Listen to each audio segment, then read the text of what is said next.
Durante estas luchas podemos observar dos actividades del yo dedicadas a la formación de síntomas, que presentan particular interés por ser evidentes subrogados de la represión y muy apropiadas, por tanto, para explicarnos la finalidad y la técnica de este proceso. La aparición de estas técnicas auxiliares y sustitutivas podemos quizás interpretarla como una prueba de que la represión, propiamente dicha, tropieza con dificultades en su funcionamiento.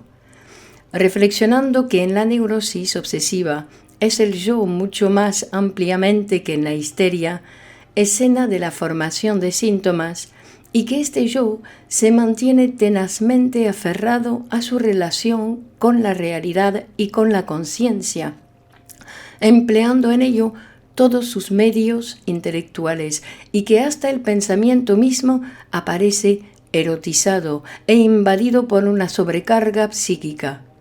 Reflexionando, repetimos, sobre estas circunstancias, nos aproximaremos quizás a la comprensión de las referidas variantes de la represión. Las dos técnicas indicadas son la de deshacer lo sucedido y la del aislamiento. La primera tiene más amplio campo de acción y alcanza mucho más atrás.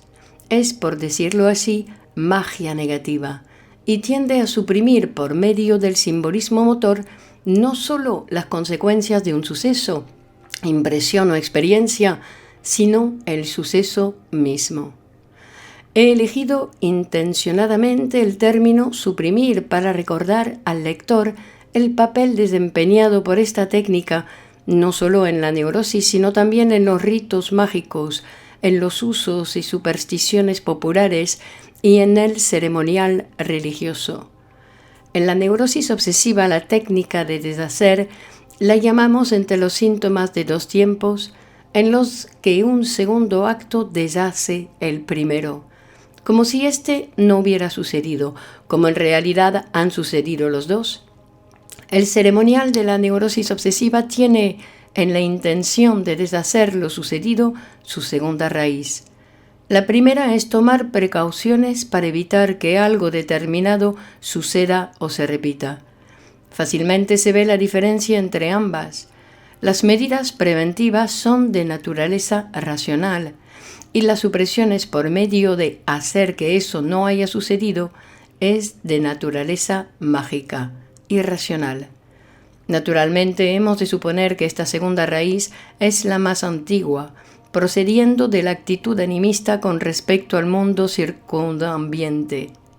La tendencia a deshacer lo sucedido encuentra dentro de lo normal su mitigado reflejo en la decisión de considerar algo como no sucedido, pero en este caso lo que hacemos es prescindir por completo del suceso de que se trate y de sus consecuencias, sin emprender nada contra él ni ocuparnos de él para nada, mientras que el neurótico intenta suprimir por sí mismo el pasado mediante actos motores. Esta misma tendencia puede darnos también la explicación de la repetición obsesiva tan frecuente en la neurosis y en la cual influyen varias tendencias contradictorias. Aquello que no ha sucedido como el sujeto deseaba que sucediera es deshecho por medio de su repetición en forma distinta, acumulándose toda una serie de motivos para continuar indefinidamente tales repeticiones.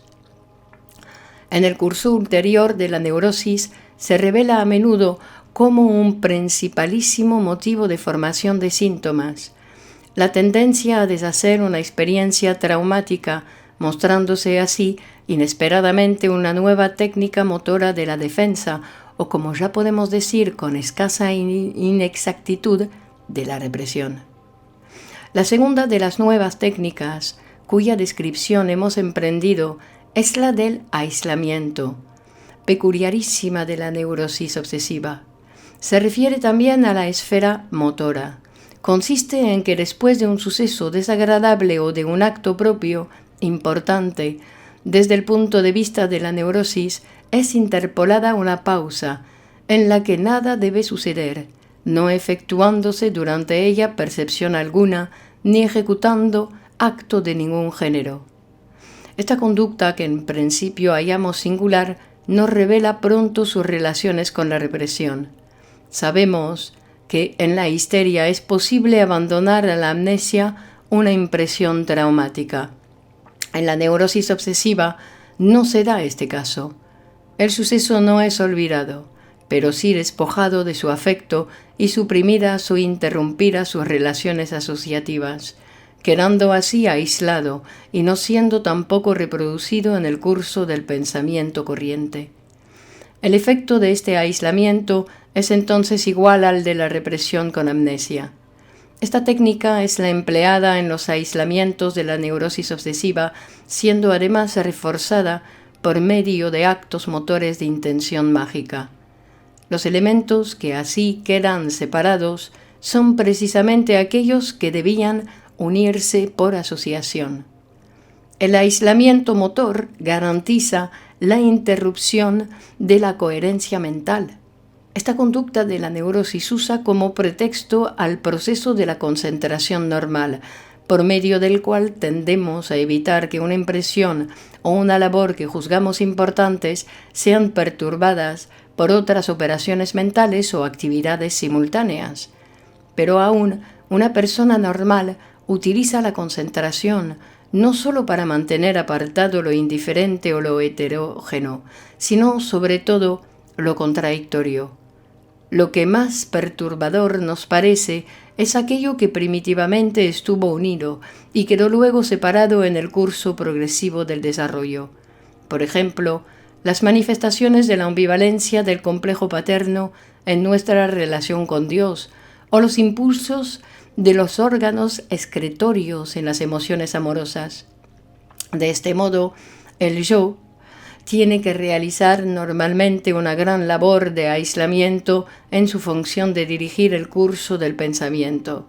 Y ya sabemos que en el ejercicio de la técnica analítica hemos de enseñar al yo a renunciar temporalmente a esta función, justificada en todo otro momento. Sabemos, por continua experiencia, que para el enfermo de neurosis obsesiva resulta particularmente difícil seguir las reglas psicoanalíticas fundamentales, probablemente a consecuencia de la alta tensión del conflicto existente entre el superyo y el ello de estos enfermos. Es su yo más vigilante y más riguroso los aislamientos que él mismo lleva a cabo, pues durante su labor mental el yo tiene que rechazar multitud de elementos, defendiéndose contra la inmixción de fantasías inconscientes y contra la exteriorización de las tendencias ambivalentes. No puede abandonarse ni un solo instante y ha de hallarse siempre dispuesto al combate. Refuerza además esta compulsión a la concentración y al aislamiento por medio de actos mágicos de aislamientos, tan singulares en calidad de síntomas como importantes desde el punto de vista práctico del paciente. Actos de un carácter de ceremonial y naturalmente provistos en sí de toda utilidad real. Al procurar evitar las asociaciones y conexiones del pensamiento, el yo de estos enfermos no hace sino seguir uno de los más antiguos y fundamentales mandamientos de la neurosis obsesiva: el tabú del contacto. A la interrogación de por qué la evitación del tocar, del contacto y del contagio desempeña en la neurosis un papel tan importante, apareciendo como un contenido de complicadísimos sistemas, hallamos la respuesta de que el tocar y el contacto físico constituye el fin más próximo de la carga de objeto, tanto agresiva como amorosa. El eros quiere el contacto, pues tiende a la unión, a la supresión de los límites espaciales entre el yo y el objeto amado, pero también la destructividad que antes de la invención de las armas, que permiten combatir a distancia, solo podía tener efecto en el cuerpo a cuerpo, supone el contacto físico, la aprehensión manual. Tocar a una mujer ha llegado a ser un eufemismo de usarla como objeto sexual. No tocarse los genitales es frase usada para prohibir la satisfacción autoerótica, y cómo la neurosis obsesiva persigue al principio el contacto erótico y luego, después de la regresión, el contacto disfrazado de agresión, nada hay que pueda serle prohibido más rigurosamente ni tampoco más apropiado para constituirse en nódulo de un sistema prohibitivo. Ahora bien, el aislamiento es la supresión de la posibilidad de contacto, el medio de sustraer algo a todo contacto. Y cuando el neurótico aísla una impresión o una actividad por medio de una pausa, da a entender simbólicamente que no quiere que los pensamientos relativos a esta impresión o actividad entren en contacto asociativo con otros pensamientos. Hasta aquí nuestras investigaciones sobre la formación de síntomas. Casi no merece la pena de resumirlas. Sus resultados han sido limitados e incompletos, y no nos han proporcionado mucho que no nos fuera ya conocido. Sería inútil extender nuestro examen a la formación de síntomas en otras afecciones distintas de las fobias, la histeria de conversión y la neurosis obsesiva, pues no son casi por completo desconocidas. Pero de la yuxtaposición de las tres neurosis indicadas surge ya un grave problema, cuyo estudio no es posible aplazar por más tiempo. En las tres constituye la destrucción del complejo de Edipo el punto de partida, y admitimos como fuerzas motivacionales de la oposición del yo el miedo a la castración. Pero solo en las fobias se exterioriza y confiesa este miedo. ¿Qué se ha hecho de él en las otras dos neurosis y cómo se lo ha ahorrado el yo? El problema se agudiza aún más al pensar en la posibilidad antes indicada de que la angustia surja espontáneamente por una especie de fermentación de la carga del libido, obstruida en su curso. Además, ¿es seguro que el miedo a la castración sea el único motor de la represión o de la defensa? Si pensamos en las neurosis femeninas, habremos de ponerlo en duda, pues, aunque también en las mujeres se comprueba con toda seguridad la existencia del complejo de castración, no puede hablarse de una angustia a la castración propiamente dicha en casos en que tal castración ya ha tenido lugar.